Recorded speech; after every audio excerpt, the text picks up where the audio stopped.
In a great town by the river, there lived a wealthy trader named Chief Adu. His house had walls of polished stone, his wives wore gold that glowed like fire, and his cattle filled the fields like moving clouds.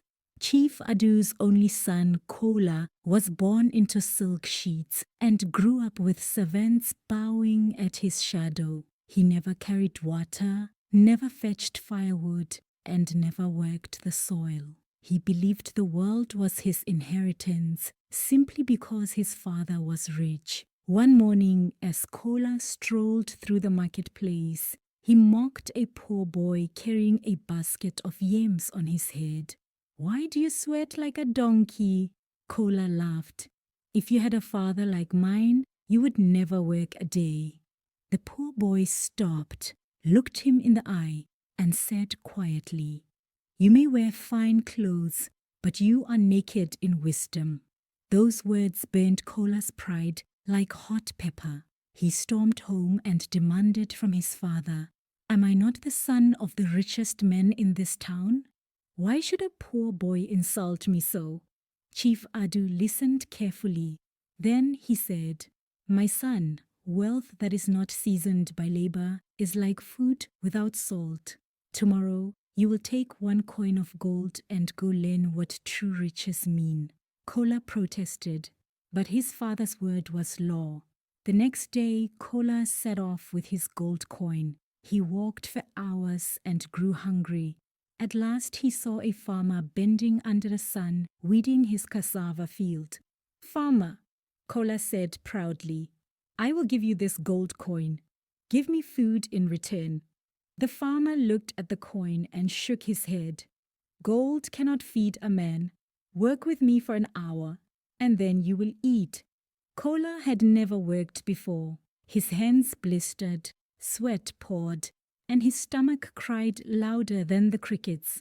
But after an hour, the farmer shared roasted cassava and cool palm wine.